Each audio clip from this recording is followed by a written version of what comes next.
ये है मंगोलिया, दुनिया का 18वां सबसे बड़ा कंट्री जो 99.7% बिल्कुल खाली है। मंगोलिया की सारी पॉपुलेशन इस छोटे से व्हाइट हाईलाइटेड एरिया में रहती है और इसीलिए ये शायद दुनिया का सबसे खाली कंट्री भी है। लेकिन बहुत ही इंटरेस्टिंग बात यह है कि मंगोलिया हमेशा से इतना खाली नहीं था। 18वीं सदी में मंगोलिया की आबादी 10 लाख थी, लेकिन फिर कुछ ऐसा हुआ कि एक झटके में मंगोलिया से 8 लाख लोगों का सफाया हो गया। मंगोलिया के इस अजीब से पॉपुलेशन पैटर्न के पीछे उसकी ज्योग्राफी और हिस्ट्री में होने वाले 2 वाकयात का बहुत बड़ा हाथ है। सच ये है कि आज की वीडियो में हम जानने वाले हैं मंगोलिया जैसे तारीखी और खूबसूरत कंट्री की वो दास्तान जो शायद आप में से बहुत कम लोग जानते होंगे। सबसे पहले मंगोलिया की ज्योग्राफी के बारे में जानते हैं। मंगोलिया दुनिया का सबसे बड़ा लैंडलॉक्ड कंट्री है क्योंकि इसके किसी हिस्से के साथ कोई समुद्र नहीं लगता। मंगोलिया के नॉर्थ में रशिया है और साउथ में चाइना है। मंगोलिया से करीब तरीन समुद्र भी 700 किलोमीटर दूर येलो सी है और यही वजह है कि इंडियन और पैसिफिक ओशन से आने वाली मॉनसून विंड्स बहुत कम यहाँ तक पहुँचती हैं और इसी वजह से मंगोलिया की सारी सदर्न साइड पर रेगिस्तान है और यहीं पर एशिया का सबसे बड़ा और दुनिया का 5वां सबसे बड़ा गोबी डेजर्ट भी है। ये रेगिस्तान अपने आप में एक बहुत बड़ी मिस्ट्री है। यहाँ पर एक्सट्रीम मौसम होता है। सर्दियों में टेम्परेचर -38 डिग्रीज तक गिर जाता है और गर्मियों में 42 डिग्रीज तक पहुँच जाता है। यही गोबी डेजर्ट मंगोल एम्पायर का स्ट्रेटेजिक सेंटर भी रहा है। चंगेज खान की सारी मिलिट्री कैंपेन्स इसी रेगिस्तान से बाकी दुनिया को जाती थी और इन्हीं टफ कंडीशंस की वजह से मंगोल वॉरियर्स दुनिया में सबसे टफ और खूनख्वार माने जाते थे। गोबी डेजर्ट के बारे में ये भी मिथ मशहूर है कि चंगेज खान इसी डेजर्ट में कहीं दफन है। इस सदर्न साइड के खुश्क होने की एक बहुत बड़ी वजह ये भी है कि मंगोलिया हर तरफ से बहुत ऊंची माउंटेन रेंजेस में घिरा हुआ है। इधर साउथ में हिमालयाज और फिर ये कुनलन माउंटेन रेंज है जो इस तरफ से आने वाली बारिश की हवाओं को रोकती है। इसी तरह वेस्टर्न साइड पर एल्टाई माउंटेन रेंज है जो वेस्टर्न साइड से आने वाले बादलों को रोकती है। तो अब होता यह है कि सदर्न और वेस्टर्न साइड से आने वाली हवाएं इन ऊंचे पहाड़ों पर ही बारिश बरसाती हैं और मंगोलिया की वेस्टर्न और सदर्न साइड पर बस खुश्क और ठंडी हवा ही पहुंचती है और इसीलिए ये जो वेस्टर्न और सदर्न मंगोलिया है ये रहने के काबिल ही नहीं है और हमेशा से ये ऐसे ही खाली रहा है। अब आते हैं नॉर्दर्न साइड की तरफ। यहाँ पर 3 माउंटेन रेंजेस हैं। एक है खौफ्सगोल माउंटेन रेंज, उसके नीचे है खानगाई माउंटेन रेंज और फिर ईस्टर्न साइड पे है खेंटी माउंटेन रेंज और ये तीनों माउंटेन रेंजेस मिलकर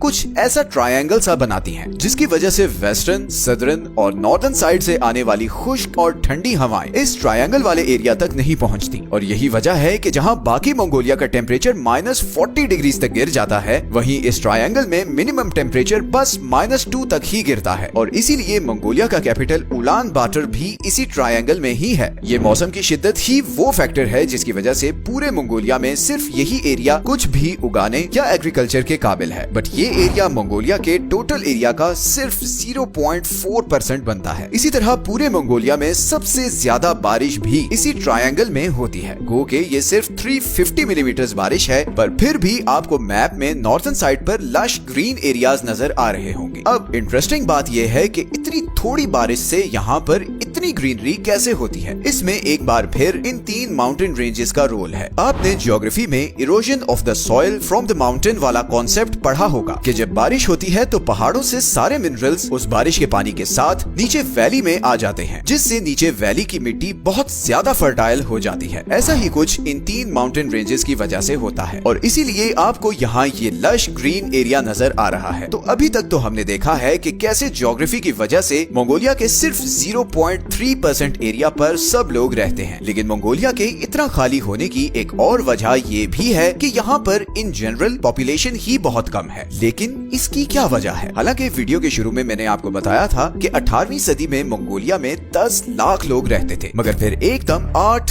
लाख लोग मतलब मंगोलिया की 80% पॉपुलेशन खत्म हो गई और सिर्फ 2 लाख लोग बच गए और तब से लेकर आज तक मंगोलिया की पॉपुलेशन ग्रोथ वो रेट अचीव नहीं कर सकी जो 18th सेंचुरी में था। तो आखिर ऐसा हुआ क्या था 18वीं सदी में? ये कहानी शुरू होती है साल 1200 से जब मंगोलिया कुछ ऐसा दिखता था और यहाँ पर चंगेज खान का राज था और ये राज पैसिफिक से कैस्पियन सी और रशिया से लेकर तिब्बत तक फैला हुआ था। लेकिन फिर चंगेज खान के मरने के बाद ये पूरी मंगोल एम्पायर छोटे छोटे पार्ट्स में बट गई। अब मंगोल्स बरसों वॉर्स और खून खराबा करके थक चुके थे और वो अमन की तलाश में थे और ये वही टाइम था जब बुद्धिज्म इधर इंडिया से फैलता हुआ इधर सेंट्रल एशिया तक तक पहुंच चुका था। बहुत सी मंगोल एम्पायर्स बुद्धिज्म से इम्प्रेस होकर उसे इम्ब्रेस करती गईं। आज का मंगोलिया जो उस वक्त जंघार डिनेस्टी के कंट्रोल में था, वहाँ भी बुद्धिज्म तेजी से फैलने लगा और ऐसे ही कई 100 साल गुजर गए। फिर 1636 में इधर north eastern Chinese province Manchuria में चिंग डिनेस्टी की शुरुआत हुई। चिंग मंगोलों के खून के प्यासे थे क्योंकि बरसों मंगोलों ने उन पर राज किया था और उनकी जमीन भी हथियाई थी। अगले सिर्फ 50 सालों में ये चिंग डिनेस्टी नॉर्दर्न चाइना और सदर्न मंगोलिया को कॉन्कर करते हुए इधर जंघार डिनेस्टी के बॉर्डर तक पहुंच गई। जंघार डिनेस्टी इस वॉर के लिए रेडी नहीं थी क्योंकि इतने साल बुद्धिस्ट आइडियोलॉजी में गुजारने के बाद वो किसी भी वॉर के लिए रेडी नहीं थे और इसीलिए 1755 से 1757 के बीच चिंग डिनेस्टी ने जंघार डिनेस्टी को लगातार वॉर्स में शिकस्त दी और 8 लाख लोगों को मार डाला। इस वाक़ये को आज भी जंघार जेनोसाइड के नाम से जाना जाता है। इसके बाद मंगोलिया पहले चिंग डिनेस्टी और फिर सोवियत यूनियन के कंट्रोल में रहा, मगर उसकी पॉपुलेशन ग्रोथ दोबारा कभी रिकवर नहीं कर सकी और जाहिर है इसकी एक वजह तो 8 लाख लोगों का मारा जाना था और दूसरी वजह थी बुद्धिज्म। मंगोलों में बुद्धिज्म अडॉप्ट करने का सबसे बड़ा नुकसान ये हुआ कि हर 3 में से एक मर्द मंक बन जाता था और वो सारी जिंदगी शादी नहीं करता था। गो के सोवियत यूनियन ने बहुत सी पॉलिसी से इस बर्थ रेट को बढ़ाने की बहुत कोशिश की और वो बहुत हद तक कामयाब भी हो गया। शादीशुदा कपल्स को कैश फंड और कुछ केसेस में तो घर भी दिए जाते थे और इसी वजह से वर्ल्ड वॉर 2 के बाद से मंगोलिया में बर्थ रेट लगातार बढ़ता गया है। लेकिन फिर भी मंगोलिया को जो घाव 18th सेंचुरी में लगा था